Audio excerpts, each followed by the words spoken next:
Hi everyone, this is going to be hopefully a quick review of a Wondlan carbon fiber stabilizer. This is yet another low budget stabilization system for DSLRs, but should also hold something like a Sony FS100. Right away, I can tell you that this is a very well built stabilizer. There are literally no plastic parts here. In fact, I think only these knobs on the side are plastic, which are absolutely fine, but everything else is metal here, and the actual post is made out of carbon fiber. So this is quite a lightweight stabilizer.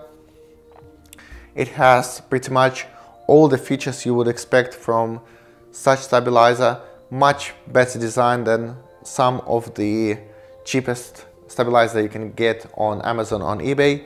You can tell that this has been designed pretty well because there's so much attention to detail, like the ratchet knobs on the top, a moving gimbal which you can move up and down depending on what camera you have and how much weight you have. Obviously there's adjustment of the actual ball. Personally, I've tried this out with the post fully in. I didn't have to extend the post at all to put my Canon 5D Mark II on there with a 70-40 lens on the front, which is fairly heavy setup, and all I had to do is just adjust the gimbal up and down a bit until I had a good 2 to 3 second drop. Since I'm talking about the gimbal, let's go into this part of the stabilizer. The bearings inside of this are very smooth. They make no noise, and you can see they will keep rotating as long as I need. They're very sensitive, and there is no resistance at all. The actual gimbal handle is made out of soft foam with 4 indentations for my 4 fingers here, which just feels nicer. It just feels like it's a sturdy grip on the actual handle, and it's a nice little touch. There's also a W on there, which is yet another nice sort of touch, which makes it look and feel like a more quality device. On the bottom of the gimbal there is an opening, so you can put an arm brace in there, or you can maybe accommodate that with a vest. You can basically use something like this with a proper full-size rig, thanks to that opening right there. So there's no restriction in that sense either. This part of the whole gimbal construction has very nice grippy texture, something that you sometimes find on vintage photo lens focus rings. So it's very grippy, and it makes panning and operating the stabilizer very easy. You don't have to grip it with your fingers to move it. You only need a very light touch to move that around. You can basically do it with one finger.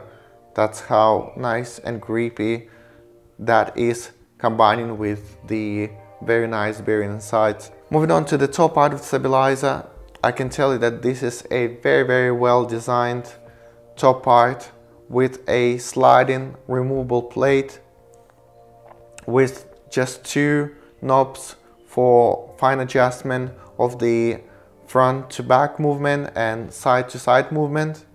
There is also 1 more knob for the actual lock to make sure that your plate doesn't move back and forth. This one also has a ratcheting adjustment, so if it happens that you lock your knob and it ends up on the top and might just dig into your camera, you can just turn it around. Overall, it's a very similar plate to the Flycam C5 stabilizer that I also reviewed some time ago. Both of these are very impressive. They're much nicer than the top parts that you would find on older generation stabilizers like Flycam 5000 or Flycam Nano, also Glidecam Pro series. The older ones, they used to be very fiddly. You had to undo 4 knobs on each side and then manually move it back and forth with your hands. A lot of people still use this, and you can adjust those, but it takes a long time and it's very fiddly. You have to undo a lot of knobs. With this one, you don't have to undo anything other than just 1 knob if you want to do the back to front adjustment, and if you want to do side-to-side adjustment, you don't even have to do any knobs. You just rotate this knob on the side there, and it will give you all the adjustment you need. Once you let it go, the plate will not move anywhere. Also on the left side of this sliding plate, there is a scale which is 0 in the middle, and then it moves right up to +5 or down to -5. This scale is very helpful when you want to use a stabilizer repeatedly with the same lens, same camera. Let's say if you mount your camera always at the very back, you can just take a note of where your scale was, and if you mount your camera in the same position every time, all you'll need to do is just to come back to the same point on your scale every time, and you will get the perfect balance. And lastly, let's just have a look at the bottom of the stabilizer.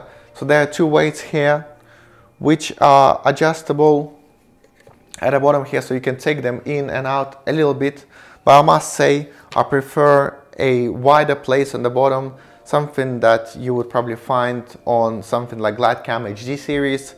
I feel that this wider plates give you more adjustment. You can offset the weight on the top more when you have a wider plate at the bottom, and also find that there is less side-to-side shake with longer plates on the bottom. Both this one and Flycam C5, they're a bit fiddlier to operate. You have to be very light with your fingers on your gimbal. If you hold it too tight, then it introduces way too much of that side shake. So I find that you have to be much lighter on this side when you operate, and you just need to really get to know your stabilizer really well. Overall, there is really nothing wrong with this stabilizer. Maybe the bottom part could be a bit wider for my liking, but other than that, everything is absolutely fine. I've shot some test footage with my Canon 5D earlier today. So what I will leave you with is some test footage that I shot, and you can make up your own mind about how well it performs. But if you would ask me, would I recommend this or not? I would definitely recommend this, because I still think it's great value for money, and it even comes with its own case. You take it out, you put your camera on, and you're ready to go. This is nice and quick, very light. You can carry it around everywhere. And yeah, I hope this video will be helpful to you guys. To those of you who are thinking of maybe buying this one, hopefully I didn't introduce more confusion to you. If you want something like this, don't be too scared. I think it's quite a fine tool. It's really well built. You will definitely enjoy using something like that. It might take you a little while to get to know it, but it's the same with every tool. You need to really learn how to use your tool well, and when you know how to use it really well, you'll definitely get really good results. Probably much better than the results I got with it when I used it for the first time today.